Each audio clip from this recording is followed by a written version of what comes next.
Point number 1 जदि आपको मुझे जनइबी सेटा हूँ जॉब को लेकिन रिजर्वेशन देखो मु आपको आ पूर्व वीडियो रे जन सारी कि बांग्लादेश आगुरी आपको ईस्ट पाकिस्तान बोली कह जाऊला। भारत में प्रथम साधारण निर्वाचन 1951-52 मसीह किंतु बांग्लादेश रे ना जो ईस्ट पाकिस्तान कह जाऊला एंड वेस्ट पाकिस्तान माने आज जो पाकिस्तान अच्छी एठू निर्वाचन हेउ हो 1968 मसीहा होगला। माने आज पाकिस्तान जो पाकिस्तान पार्ट दिने बांग्लादेश ईस्ट पाकिस्तान थिला 1968 रे इलेक्शन है। आउ इलेक्शन रे सबठारो अधिक संख्यक वोट ईस्ट पाकिस्तान रे शेख मुजिबुर रहमान को मिला किंतु वेस्ट पाकिस्तान चाहू नथिला प्रधानमंत्री हुंतु शेख मुजिबुर रहमान जो शेख मुजिबुर रहमान को अरेस्ट करागला बहुत अत्याचार करागला ईस्ट पाकिस्तान उपरे आउ एथिरे अथय होई पड़िले किए ना बांग्लादेश नागरिक बांग्लादेश लोक माने साहाय्य मागिले भारत को। भारतर तत्कालीन प्रधानमंत्री इंदिरा गांधी साहाय्यर हाथ बढ़ेले। भारत लड़िला वेस्ट पाकिस्तान माने आज पाकिस्तान सह 93,000 ट्रुप आम पाखे सरेंडर कले आउ ईस्ट पाकिस्तान को स्वतंत्र बा स्वाधीनता मिलगला ना कौन है ना बांग्लादेश। तेबे एई समय रे जो माने एई वार को सपोर्ट कले से समस्ते हे गले फ्रीडम फाइटर सेमानंक पाई जॉब रे 30% रिजर्वेशन मिलगला। ओके सो क्वेश्चन होची प्रथमे एया स्टूडेंट्स मानकर प्रोटेस्ट करिवार जो मासिव स्टूडेंट प्रोटेस्ट बा जन आक्रोश बा छात्र छात्री आंदोलन हैला कि ए जो जॉब कोटा अच्छी जॉब कोटा को उठे दिया कंप्लीटली अबोलिश कर दिया कहीं ना ये जो जॉब कोटा अच्छी एहा जो सरकार अच्छी माने शेख हसीना पॉलिटिकल पार्टी तांकर जो रिप्रेजेंटेटिव बा सांसद माने अच्छे जो जो एरिया रे जीतिचंती सेमान को बेनिफिट मिलुची बा शेख हसीना निकटतम लोक माने बा तांको पार्टी रे निकटतम लोक मान को बेनिफिट मिलुची। एहार लाभ संपूर्ण बांग्लादेश रो सबु लोक मानक पाखरे पहुंचु नाही। तेबे 1971 मसीह जदि जे लड़ी थिला तेबे तापरे तांको पुओ देन तापरे तांको पुओ माने थर्ड जेनेरेशन जाई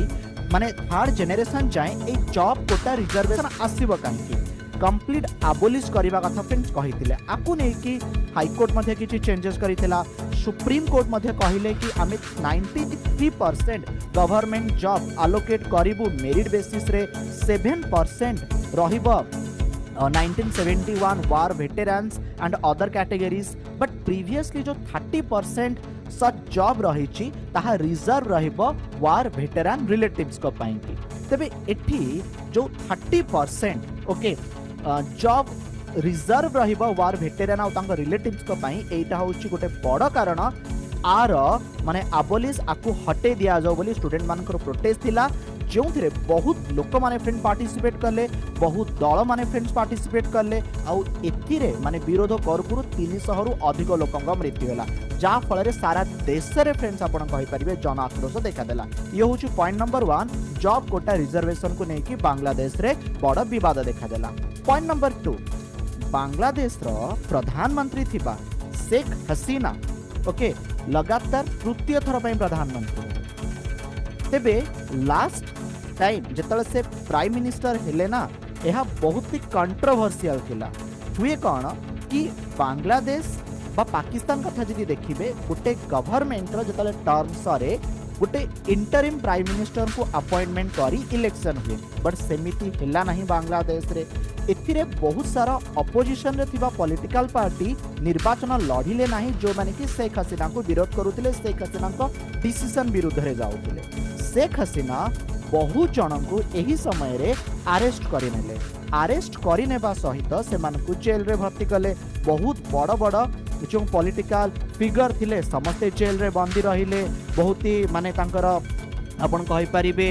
ज्ञानी गुणी व्यक्ति से मानकु बाहर को पठे दिया गला कि आम देश रे रही परिबो नाही आ जा फल रे ये बाकी जो सीट थिला ताकू जीतिले सो दैट से जो इलेक्शन ना सेबे ठरु कंट्रोवर्शियल हे कि रहिला कि इलेक्शन रे स्वेच्छता नहीं इलेक्शन रे ट्रांसपेरेंसी नहीं समस्ते पार्टिसिपेट करी नाहंती इलेक्शन को करागला जहाँ को जीतिले किए ना शेख हसीना। ये थिला द्वितीय विवाद। तृतीय विवाद होउची आपन को जदी जणेबी बांग्लादेश रो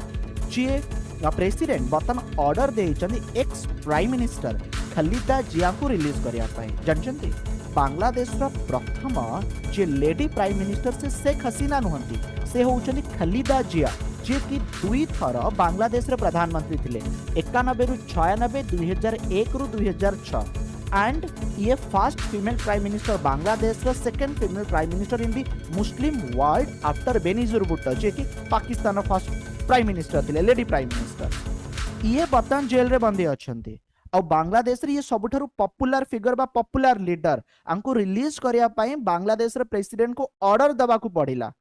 ये होची से तीनोटी कारण, जो तीनोटी कारण जगु एते मात्रा रे जन आक्रोश, एते मात्रा रे जन आंदोलन देखा देला, लोक माने रास्ता को आसी गले, राष्ट्रपति भवन पाखापाखि लोक माने रुंड हेले, ता सहित प्रधानमंत्री रहुतबा आवास बंग भवन भितर को फ्रेंड पसी गले,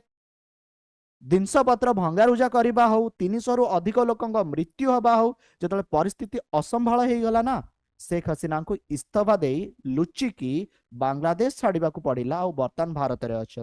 देखा जाऊ से आगु को कुआडे जाउछन्ते, आगु को केउ परिस्थिति आसुची। वीडियो पसंद आस्तिले अन्य मानकु शेयर माध्यम रे जणाइबे, चैनल रे प्रथम थर पई जोड़ी होइछन्ती चैनल को सब्सक्राइब करि परिबे। धन्यवाद।